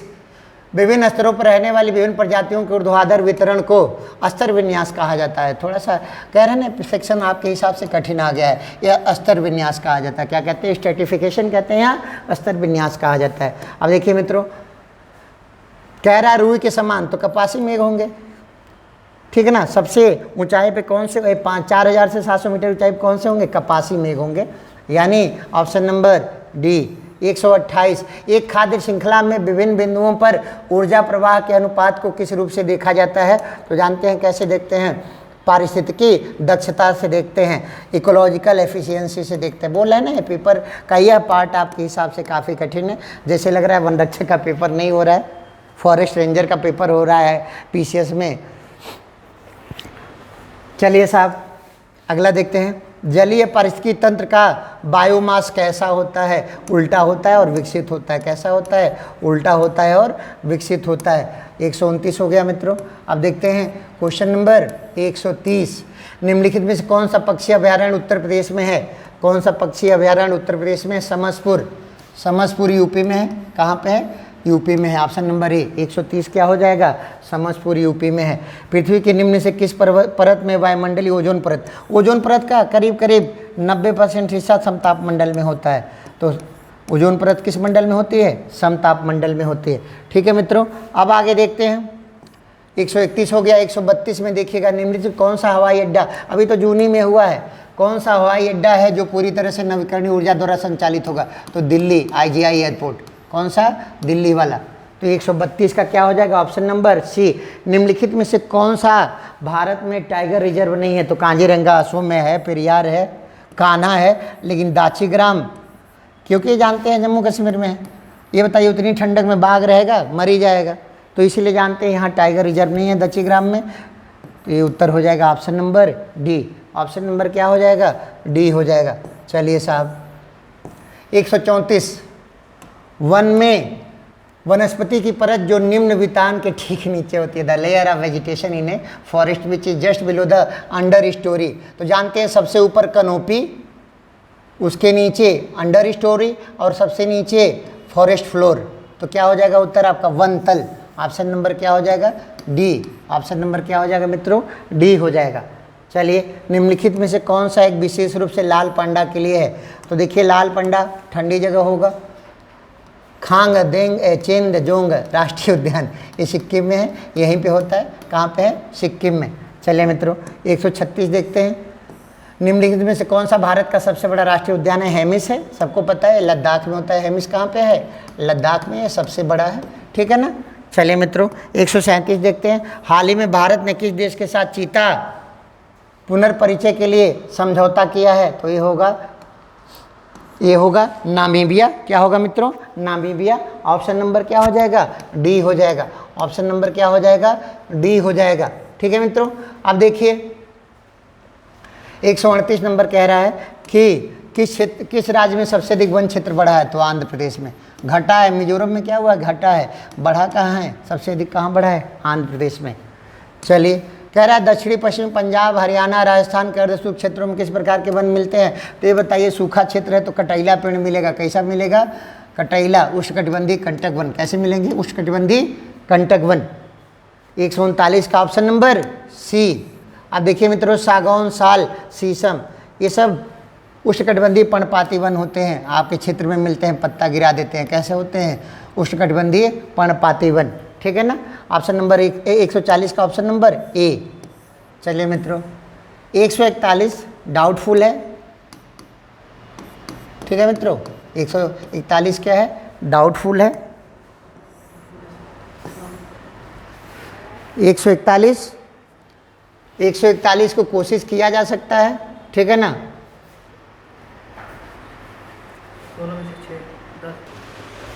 चलिए मित्रों, ये देखते हैं क्वेश्चन नंबर 141। 141 में थोड़ा सा लॉजिक टेढ़ा मेढ़ा दे दिया था। इन दोनों का अंतर 16 और 10, 6 का अंतर 10 और 5 और 2 का अंतर 3, तो 10 का वर्ग 100 और 3 का वर्ग 109। अब ये देखिए 22 और 15 का अंतर 7, 21 और 19 का अंतर 2, तो 7 का वर्ग और 2 का वर्ग 49 और 4 53। तो यही तर्क लगाना था। 17 में से 13 जाएगा 4, 51 में से 48 जाएगा 3, तो 4 का वर्ग 16 और 3 का वर्ग 9, यानी उत्तर हो जाएगा 25। यानी ऑप्शन नंबर बी। क्या हो जाएगा? ऑप्शन नंबर बी हो जाएगा। ठीक है मित्रों, 142 नंबर जो है इसका ऑप्शन नंबर ए होगा। ऑप्शन नंबर क्या हो जाएगा? ए हो जाएगा। 30 वर्ष क्या हो जाएगा? 30 वर्ष हो जाएगा। चलिए मित्रों, 143 इसका ऑप्शन नंबर सी होगा। न तो ए सही है, न तो 1 नंबर निष्कर्ष सही है, न तो 2 नंबर निष्कर्ष सही है। ठीक है मित्रों, अब आगे देखते हैं 144। 144, तो 144 में मित्रों क्या है? अगर दोनों स्टेटमेंट साथ में ले लिया जाए तो उत्तर निकल जाएगा। तो कह रहा है, प्रश्न क्या था? राहुल का जन्म किस वर्ष हुआ था बताना है। राहुल वर्तमान में अपनी माँ से 25 वर्ष छोटा है। 1964 में पैदा हुए राहुल के भाई अपनी माँ से 35 वर्ष छोटे हैं। दोनों को मिला देंगे तो उत्तर मिल जाएगा। तो हो जाएगा ऑप्शन नंबर डी। दोनों कथन क्या हैं? पर्याप्त हैं। क्या हो जाएगा? ऑप्शन नंबर डी, दोनों कथन पर्याप्त हैं। अब देखिए,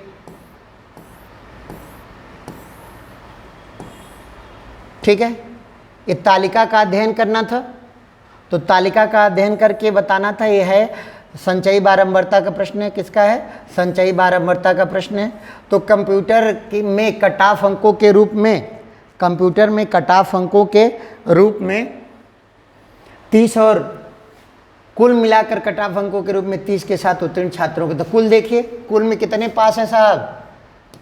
देखिए कह रहा है 30 एंड एबव। ठीक है ना, और 30 एंड एबव। तो ये बताइए 30 से ऊपर इसमें 25 हैं कुल में, और कंप्यूटर में 20 हैं। तो दोनों का अंतर कर देंगे तो कितना हो जाएगा?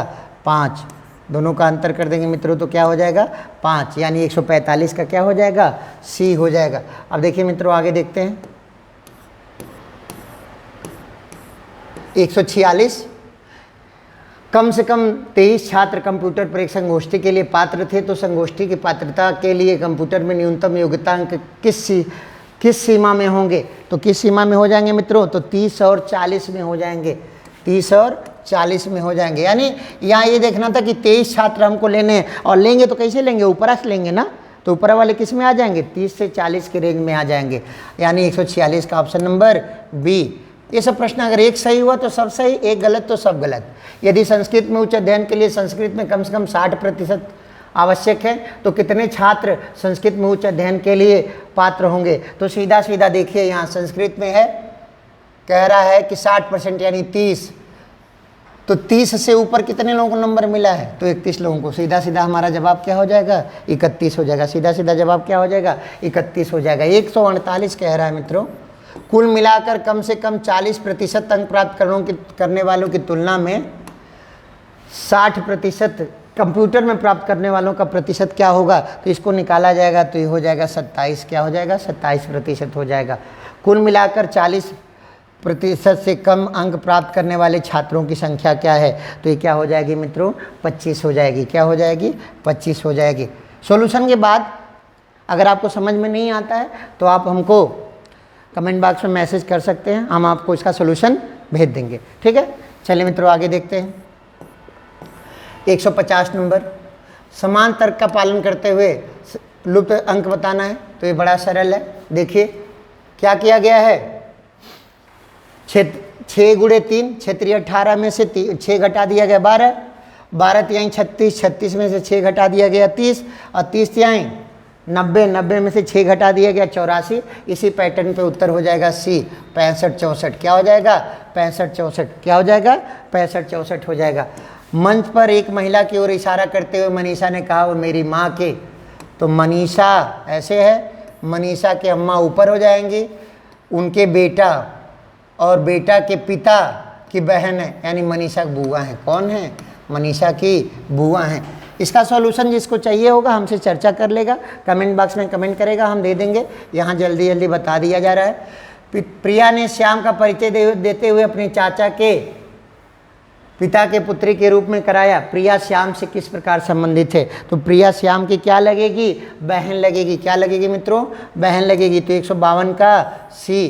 कह रहा है ए का पुत्र बी है, ए का पुत्र क्या है, बी है। तो फिर वही 3 लाइनें, ए का पुत्र है बी, तो बी पुल्लिंग हो गया, ए का क्लियर नहीं है। सी ए की बहन है, सी जो है ए की बहन है। बी सी से किस प्रकार संबंधित है, तो सी बी का, बी सी का क्या लगेगा, बी सी का क्या लगेगा, ए बी का पुत्र है। सॉरी गलत लिखा गया था, देखिए ए बी का पुत्र है, ऐसे होगा, सॉरी ए बी का पुत्र है, तो ये हो गया प्लस, और सी ए की बहन है तो सी हो गई माइनस। अब कह रहा है बी सी से किस प्रकार संबंधित है, तो क्या हो जाएगा, पिता हो जाएगा। क्या हो जाएगा मित्रों, पिता हो जाएगा। 153 का कौन सा ऑप्शन होगा, ऑप्शन नंबर ए। अब देखते हैं आगे 154 एक कोडिंग है, इसको करेंगे तो क्या आ जाएगा उत्तर, 154 का उत्तर आ जाएगा 4। क्या आ जाएगा 4। कह रहे हैं ना जिसको समझ में नहीं आएगा कमेंट करेगा, हम उसको बता देंगे, सॉल्यूशन उसको भेज देंगे। अल्फा बराबर इतना, ये सब लिखने का है, तो आपको देख करके सीधे बता देना होता है। 155 नंबर का क्या हो जाएगा, ऑप्शन नंबर सी। 155 का कौन सा ऑप्शन होगा, ऑप्शन नंबर सी। ठीक है मित्रों, समान पैटर्न का अनुसरण करते हुए दी गई श्रृंखला में लुप्त संख्या बताइए। तो देखिए इसमें लुप्त संख्या बतानी है, तो लुप्त संख्या क्या हो जाएगी, तो देखिए विषम से अभाज्य संख्या जोड़ते जा रहा है। 198 में 2 जोड़ा 200, 3 जोड़ा 203, 5 जोड़ा 208, 7 जोड़ा 215, 11 जोड़ा 226, 13 जोड़ा 239। 13 के बाद कौन से बाद संख्या होती है, 17। तो 17 जोड़ेंगे तो क्या हो जाएगा 256। यानी अभाज्य संख्याएं जोड़ रहा है, लगातार अभाज्य संख्याएं जोड़ रहा है। तो 156 का उत्तर क्या हो जाएगा, ऑप्शन नंबर सी। अब देखते हैं मित्रों 157, निम्नलिखित संख्या में लुप्त संख्या बताना है। 16 दूनी 32, 2 34, 19 दूनी 38, 2 40, तो 22 दूनी 44, 2 46। क्या हो जाएगा, ऑप्शन नंबर ए हो जाएगा। क्या हो जाएगा मित्रों, ऑप्शन नंबर ए हो जाएगा। अब 158 को देखते हैं। 158 में मित्रों क्या है, तो फिर वही बात है कि 158 में ऑप्शन नंबर बी हो जाएगा। ऑप्शन नंबर क्या हो जाएगा, बी हो जाएगा। और किया क्या है, ध्यान से देखिए, रजिस्ट्रेशन को 2 पार्ट में तोड़ दिया है। रजिस्ट्रेशन को क्या कर दिया है, 2 पार्ट में तोड़ दिया है, और इसको उल्टा करके लिख दिया है। ठीक है ना, इसको क्या कर दिया है, उल्टा करके लिख दिया है। तो हमको कंपेयर में भी क्या करना था, 2 पार्ट में लिखना था। तो क्या हो जाएगा, PMAC। तो PMAC वाला क्या हो जाएगा, ऑप्शन नंबर बी। तो 158 का क्या हो जाएगा मित्रों, ऑप्शन नंबर बी। अब देखिए 159, एक घड़ी दोपहर में शुरू होती है और 1:40 घंटे तक की संपूर्ण सुई घूम चुकी होती है डिग्री में। पूछ रहा है कि मतलब कितने अंश घूमेगी, कितने अंश घूमेगी, तो 50 अंश घूमेगी। समय निकालना है, दोपहर मतलब 12 बजे से, तो 1 घंटा 40 मिनट में कितने अंश का कोण बनेगा, यही पूछा जा रहा है। तो सीधा सीधा हमें क्या हो जाएगा, 50 अंश का कोण बनेगा। जिसको भी समझ में नहीं आएगा वो हमसे कमेंट बॉक्स में कमेंट करके लिखेगा, हम उसको सॉल्यूशन भेज देंगे। यहाँ बहुत ही लंबा वीडियो हो जाएगा अगर गणित का पूरा सॉल्यूशन हम आपको समझाने लगेंगे, इसीलिए जल्दी जल्दी बताया जा रहा है। कह रहा है कि 8:45 पर, तो एक सूत्र होता है 30h - 11/2m। h मतलब घंटा, m मतलब मिनट, रख दीजिए। 7.5 अंश का कोण बनेगा। कितने अंश का कोण बनेगा मित्रों, 7.5 अंश का, यानी 160 का विकल्प नंबर सी सही है। अब आगे देखिए मित्रों, 12 मार्च 2008 को रविवार था। तो 12 मार्च को रविवार था 2008 में, तो 12 मार्च 2009 को क्या हो जाएगा, सोमवार हो जाएगा। और एक दिन और बढ़ा देना है, क्या हो जाएगा मंगलवार। कोई आपसे कहेगा ये लीप ईयर है तो ये 12 मार्च न ले रहे हैं, फरवरी तो पहले ही पीछे छूट गई है, ठीक है मित्रों। तो ये क्या हो गया, मंगलवार हो गया। कौन सा दिन हो गया, मंगलवार। 161 का ये हो गया। अब देखिए मित्रों 162, अगर आज बुधवार है तो 45 दिनों बाद क्या होगा, तो क्या करते हैं 45 को किससे भाग दे देते हैं, 7 से, जो शेषफल बचता है वही 3 दिन बाद। तो आज को छोड़ के गिन लीजिए, आज बुध है तो बीएफए शुक्र शनिचर क्या हो जाएगा, कौन सा दिन हो जाएगा, शनिवार। तो ऑप्शन नंबर ए 162 का क्या हो जाएगा, ऑप्शन नंबर ए। यदि 6 अप्रैल को मंगलवार है तो 3 मई को कौन सा दिन होगा, तो ये बताइए कितना दिन हो गया, वही जोड़ लेना होता है, 24 और 3 27 दिन।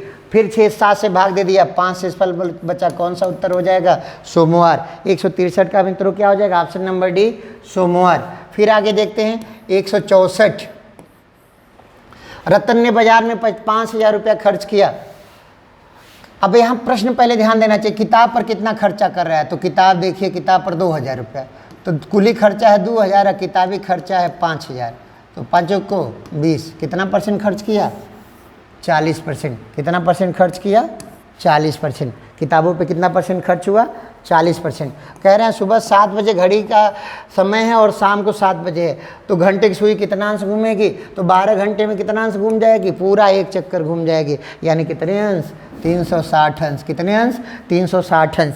केवल एक सेक्शन कठिन था थोड़ा सा, कौन सा सेक्शन मित्रों, जीएस वाला सेक्शन, लेकिन एग्जाम है, चलता है। अगर पेपर कठिन होगा तो मेरिट कम जाएगी, ठीक है ना। रवि का वेतन सचिन के वेतन से 40% अधिक है, तो सचिन का वेतन रवि के वेतन से कितने प्रतिशत कम है, तो 40% अधिक है, तो कितना परसेंट कम हो जाएगा, 166 नंबर का हो जाएगा 28.57%। निकालना हो तो ऐसे निकाल सकते हैं कि मान लिया रवि, अगर सचिन 10 रुपया पाता है तो रवि 14 रुपया पाता है, तो 14 में से 10 जाएगा, नीचे का हो गया 14, ये हो गया 4/14, 2/7 गुणे 100, तो 14 दूनी 28, ये वाला विकल्प हो जाएगा।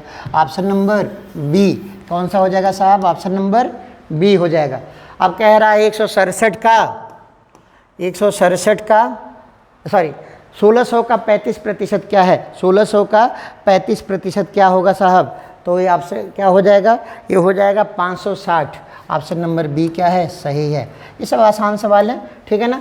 आगे देखते हैं मित्रों, एक व्यक्ति अपने घर की स्थिति से उत्तर दिशा की ओर 7 किलोमीटर चलता है, तो देखिए 7 किलोमीटर उत्तर चला, 7 किलोमीटर उत्तर चला, फिर दाएं मुड़ा 8 किलोमीटर चला, जैसे जैसे जा रहा है वैसे जाइए, फिर दाएं मुड़ा 7 किलोमीटर आया, फिर वह दाएं मुड़कर 3 किलोमीटर चला, तो यहाँ वो 3 किलोमीटर आया, तो ये 8 में से 3 जाएगा, तो अपने घर से कितनी दूरी पे है वो, तो सीधा सीधा 8 में से 3 घटा देंगे, अपने घर से कितनी दूरी पे है, कितनी दूरी पे है साहब, तो 5 किलोमीटर की दूरी पे। अपने घर से कितनी दूरी पे है, 5 किलोमीटर की दूरी पे है। चलिए मित्रों आगे देखते हैं। अब ऐसे ऐसे भी सवाल हैं, 1 2 3 5 और 7 का औसत ज्ञात कीजिए, तो क्या हो जाएगा 3.6, क्या हो जाएगा 3.6 हो जाएगा। 170 है, 10 संख्याओं का औसत 29 है, यदि प्रत्येक संख्या में 3 की कमी की जाए तो नया औसत क्या हो जाता है, तो जानते हैं औसत में से क्या कर देते हैं, औसत में क्या कर देते हैं, जितना बढ़ेगा उतना बढ़ा देते हैं, जितना घटेगा उतना घटा देते हैं। 29 है तो ये अगर पूरा घट रहा है, सब में 3 घट रहा है, तो औसत भी क्या होगा, औसत भी क्या होगा 3 घट जाएगा, तो 29 में से 3 जाएगा, क्या हो जाएगा मित्रों 26। तो इसका विकल्प क्या, उत्तर क्या हो जाएगा, ऑप्शन नंबर बी क्या हो जाएगा 26। अब अगला क्वेश्चन देखते हैं 171। गोविंद बिंदु एक्स से पूरब की ओर जाता है, पूरब बोले तो ऐसे, ठीक है ना, और 4 समकोण पर वामावर्त यानी 4 बार बाएं मुड़ता है। एक बार मुड़ा ऐसे हुआ, फिर एक बार मुड़ा बाएं ऐसे हुआ, फिर आकर के एक बार मुड़ा बाएं ऐसे हुआ, ठीक है ना, तो 1 2 और फिर से एक बार ऐसे मुड़ गया, यानी जिनने मुँह को घोल लेना उन्हें फिर से जाता ना, तो मुँह उनने किन्ने रही पूरब में, जिधर से गए थे उधर ही चले गए। तो 172 का option number A. 173 2 truck A B एक ही गोदाम से शुरू होते हैं, ठीक है ना, तो ए भी उसी तरह से लग जाएगा। 173 का हो जाएगा ऑप्शन नंबर सी, क्या हो जाएगा ऑप्शन नंबर सी, पश्चिम की तरफ, ठीक है ना। अच्छा मित्रों एक सवाल छूट गया था, 171 15 छात्रों की औसत आयु 30 वर्ष है। यदि शिक्षिका को जोड़ लिया गया तो 2 वर्ष बढ़ जाती है। क्या हो जाती है? 2 वर्ष बढ़ जाती है। तो शिक्षक को जोड़ दिया तो 2 वर्ष बढ़ी, तो 15 थे तो 16 हो गए। और कितना वर्ष बढ़ गए? 16 दूनी 32 और 30 32 62। तो मास्टर साहब कितना साल के हैं? 62 साल के हैं। प्राइवेट स्कूल होगा, रिटायर हो गए होंगे तो पढ़ा रहे होंगे। 62 साल के हैं, ठीक है ना। अब देखिए साहब, क्वेश्चन नंबर 174 अलग बताइए। बंद गोभी, आम, सेब, केला फल हैं, बंद गोभी तरकारी है। 174 क्या हो जाएगा? बंद गोभी। चलिए मित्रों आगे देखते हैं। 175 कह रहे हैं अलग बताइए। देखिए 125 वर्ग है। 125 क्या है? घन है किसका? 5 का। 216 किसका घन है? 6 का। 1331 किसका घन है? 11 का। 1726 किसी का नहीं है। तो ऑप्शन कौन सा अलग हो जाएगा? ऑप्शन नंबर डी, ठीक है ना, 1726। शब्दों के 4 जोड़े दिए गए हैं, जिनमें से 3 जोड़े समान है, चौथा अलग है। बताइए। चाय और कॉफ़ी पी जाती है, पेंसिल और पेन से लिखा जाता है, साइकिल स्कूटर से चला जाता है, लेकिन शर्ट और दर्जी दोनों अलग अलग व्यवस्था हुई। तो ऑप्शन नंबर डी क्या हो जाएगा? अलग हो जाएगा। 176 का क्या विकल्प हो जाएगा साहब? Option number D. यदि ए और बी मिलकर किसी काम को 15 दिन में करते हैं और बी उस काम को अकेले 20 दिन में करता है, तो ए अकेले उस काम को कितने दिन में करेगा? ठीक है ना, ए उस काम को कितने दिन में करेगा? ठीक है ना। तो क्या हो जाएगा मित्रों? ए उस काम को कितने दिन में करेगा? तो ये हो जाएगा 60 दिन। कौन सा हो जाएगा? ऑप्शन नंबर ए 60 दिन। किससे हो जाएगा? 60 दिन हो जाएगा। ठीक है। जिसको समझ में नहीं आएगा कमेंट करेगा, उसको सॉल्यूशन भेज दिया जाएगा। पलक, क्विंसी, रमेश, श्याम, तिमिर, उमंग, ये सब लोग वृत्ताकार मेज पर बैठे हैं। तो जरूरी नहीं है कि इनको वृत्ताकार बैठाइए, ऐसे भी बैठा सकते हैं, कोई दिक्कत नहीं है। ऐसे भी बैठा सकते हैं, कोई दिक्कत नहीं है। आपको जैसे समझ में आए बैठाइए। इसमें उत्तर होगा वंदन। क्या उत्तर होगा? वंदन। इसका उत्तर क्या होगा मित्रों? वंदन, यानी 178 का ए। 178 का ए। ठीक है मित्रों। 179 ए अकेला किसी काम को 2 दिन में कर सकता है, बी उसको 3 दिन में पूरा करेगा। यदि वे पूरा करने के लिए 6000 रुपया लेते हैं तो ए के हिस्से का 20% क्या होगा? ए के हिस्से का 20% क्या होगा मित्रों? तो 720 रुपये होगा। क्या होगा? 720 रुपये में, ठीक है ना, 720 रुपये होगा। ठीक है। चलिए मित्रों, फिर है क्वेश्चन नंबर 180। राहुल, मेहुल, प्रिया, पायल, ठीक है ना, ये सभी लोग काम करते हैं और कह रहा है राहुल और पूरा दिया हुआ उत्तर की ओर मुंह करके बैठे हैं। ध्यानी और धार्मिक केंद्र में हैं। राहुल और मेहुल छोर पर हैं। प्रिया राहुल के तुरंत बाएं बैठती है। पायल के दाएं कितने व्यक्ति हैं? पायल के दाएं कितने व्यक्ति हैं? तो ये ऑप्शन नंबर बी होगा, 4 व्यक्ति हैं। ठीक है ना। परीक्षा उत्तीर्ण करने वालों में मनीष ऊपर से 16वां और नीचे से 19वां है। जोड़ देते हैं। 16 29वां है। 16 29 जोड़ के 1 माइनस कर देते हैं क्योंकि कॉमन है। तो 16 29 क्या हो गया? 45 में 55। 16 29 कितना हुआ? 45 हुआ। ठीक है ना। तो क्या होता है? परीक्षा उत्तीर्ण करने वालों में, पूरा सवाल पढ़ा जाएगा। परीक्षा उत्तीर्ण करने वालों में मनीष ऊपर से 16वां और नीचे से 29वां स्थान प्राप्त करता है और 6 लड़कों ने परीक्षा में भाग नहीं लिया और 5 असफल है। तो देखिए पास होने वाले कितने हो गए? 16 + 29 45। 45 में से 1 घट जाएगा तो ये क्या हो गया? 44। 44 पास हुए, 6 ने भाग नहीं लिया, तो 45 और 6 44 और 6 50 और 5 असफल है 55। तो टोटल लड़के कितने हो गए सर? 55। ठीक है ना। कुछ लड़के एक पंक्ति में बैठे हैं। पी बाएं से 14वें स्थान पर है, क्यू दाएं से 7वें स्थान पर। यदि पी और क्यू बीच 4 लड़के हैं तो पंक्ति में कुल कितने लड़के होंगे? तो इसमें मित्रों होंगे, इस पंक्ति में कितने लड़के होंगे? तो इसको देख लेते हैं। पी बाएं से 14वें नंबर पे है तो 14 इधर हो गए और क्यू 7वें नंबर पे है तो 7 इधर हो गए। 14 7 21 और इन दोनों के बीच में 4 है तो टोटल कितना हो गया मित्रों? 25 हो गया। 182 का ऑप्शन नंबर डी होगा। कितना उत्तर हो जाएगा? 25। कितना हो जाएगा? 25। कितने बच्चे हो जाएंगे? सॉरी 182 का क्या हो जाएगा 25, ऑप्शन नंबर डी 25। ठीक है मित्रों, 25 हो जाएगा, सुधार हो जाएगा। ठीक है, फिर आगे देखते हैं, दिए गए शब्दों को वर्णमाला के क्रम में सेट कीजिए। तो जानते हैं अभी पहले आता है, अभिनव बाद में आता है, उसी तरह से लिखना होता है। तो 183 का आपका हो जाएगा ऑप्शन नंबर ए 31425, 31425। कह रहा है 184 में अगली आकृति क्या होगी, तो ये बी होगी। अगली आकृति कौन होगी साहब, बी होगी, घुमाया जा रहा है। ठीक है ना, क्या होगी 184 का ऑप्शन नंबर बी। 185 कह रहा है ऊतक विज्ञान का संबंध ऊतकों से ठीक उसी प्रकार है जिस तरह से पारिस्थितिकी का। तो पारिस्थितिकी का अध्ययन किसमें करते हैं, पर्यावरण में करते हैं। किससे संबंधित है साहब, पर्यावरण से। तो 185 का ए सही विकल्प चयन कीजिए। 18 का जो संबंध 57 से है वही संबंध 18 का जो संबंध 57 से है वही संबंध 24 का किससे हो जाएगा मित्रों, 75 से हो जाएगा। 18 3 54 3 57, तो 24 3 72 3 75। 186 का ऑप्शन नंबर सी। संग्रहालय का काम क्यूरेटर देखता है, तो जेल का काम जेलर देखता है। कौन देखता है, जेलर देखता है। कौन देखता है साहब, जेलर देखता है। चलिए 188, इन 4 विकल्पों में मैट्रिक्स बनाना था, विकल्प नंबर 4 हो जाएगा। ए वाला जहाँ भी हो विकल्प नंबर 4 हो जाएगा। ये जो प्लस वाला है क्या हो जाएगा, विकल्प नंबर 4 हो जाएगा। 189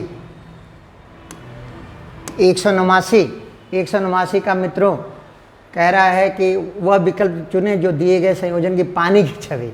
पानी की छवि मतलब क्या होता है, वाटर इमेज। तो ध्यान रखिएगा, ये दिया है ना, तो जानते हैं इसको ऐसे पेपर को उलाट देते तो दर्पण प्रतिबिंब हो जाता, और सॉरी पलाट देते तो दर्पण प्रतिबिंब हो जाता। पलाट देते पन्ने को, जैसे मान लीजिए पन्ना है, ये पन्ने में कुछ लिखा हुआ है, इसको ऐसे पलाट दिए तो दर्पण प्रतिबिंब बन जाएगा। लेकिन ये पन्ना है, इसको अगर ऐसे उलाट दिए तो क्या बन जाएगा, जल प्रतिबिंब बन जाएगा। तो जानते हैं इसका सबसे अच्छा तरीका क्या होता है, अगर इन विकल्पों को उलाट दिया जाए तो जानते हैं क्या होगा, ये वाला दिखने लगेगा। जो सही ऑप्शन होगा उसमें यह सही आकृति आपको दिखने लगेगी। तो 189 का मित्रों इस हिसाब से क्या हो जाएगा, ए। क्या हो जाएगा, ए हो जाएगा।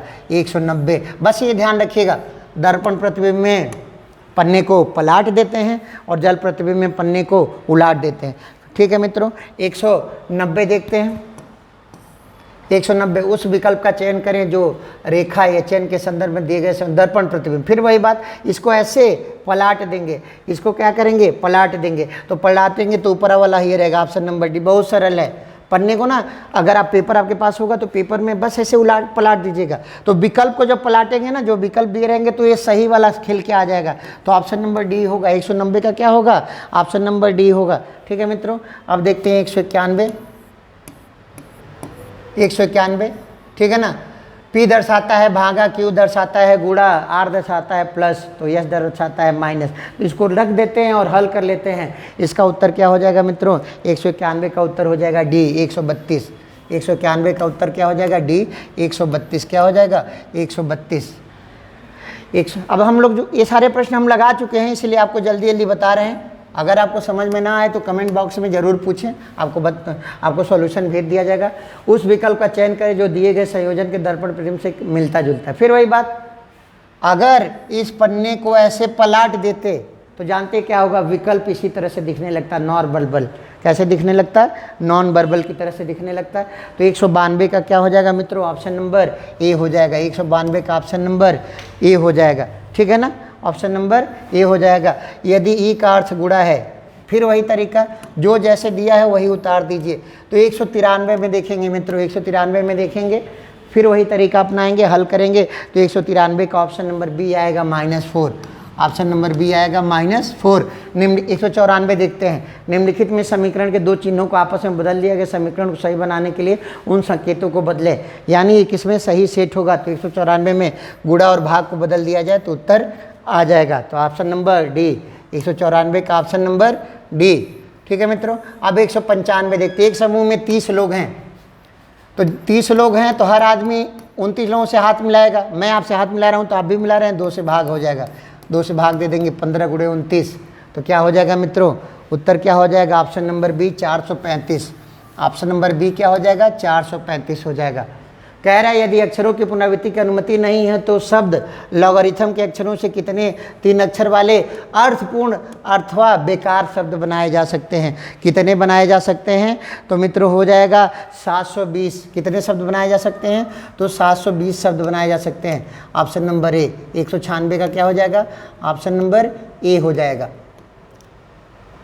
ऑप्शन नंबर ए 720। अब आगे देखते हैं मित्रों 197। ये कोडिंग का सवाल है, ठीक है ना। ये बड़ा सरल होता है। कह रहा है कि जो पूछता है ना सीधे सीधे वहाँ जाते हैं। रेजिंग का क्या मतलब होता है, ठीक है ना। रेजिंग का क्या मतलब होता है? तो देखिए रेजिंग किस में आ रहा है। रेजिंग यहाँ आया और फिर से यहाँ आया, तो देखिए दोनों में रेजिंग कॉमन है और दोनों में पिट कॉमन है। दोनों में क्या है कॉमन है? पिट कॉमन है। तो रेजिंग बराबर क्या हो जाएगा? पिट हो जाएगा। यानी option number D, option number D हो जाएगा। किसका? 198 का क्या हो जाएगा? सॉरी 197 का ऑप्शन नंबर डी हो जाएगा, पिट। अब देखते हैं 198, ये भी कोडिंग है। यहाँ कुछ शब्दों का कृत्रिम भाषा में अनुवाद किया गया, सिर्फ वही बात है कोडिंग। अब कह रहा है वाक वे का क्या मतलब होता है? तो देखिए वाक कहाँ कहाँ है। देखिए वाक यहाँ है, एक जगह है। अब यहाँ देखिए लेसन पॉइंट दिया है, ठीक है ना, और वाक वे का पूछा हुआ है। तो अब देखिए यहाँ तो पोएन तो हमें मिल गया, तो या तो पोएन ए होगा नहीं तो पोएन ए होगा। अब देखिए इसके साथ जो लगा हुआ है, पोएन के साथ लेसन लगा हुआ है बोरवेयर में, ठीक है ना। तो ऑप्शन नंबर कौन सा हो जाएगा 198 में? तो हो जाएगा ऑप्शन नंबर सी, पोएन 4। क्या हो जाएगा? पोएन 4 हो जाएगा, ठीक है ना। अब देखिए 199, एक मोटर बोट, तो 199 वाला क्या हो जाएगा? ऑप्शन नंबर 4 हो जाएगा।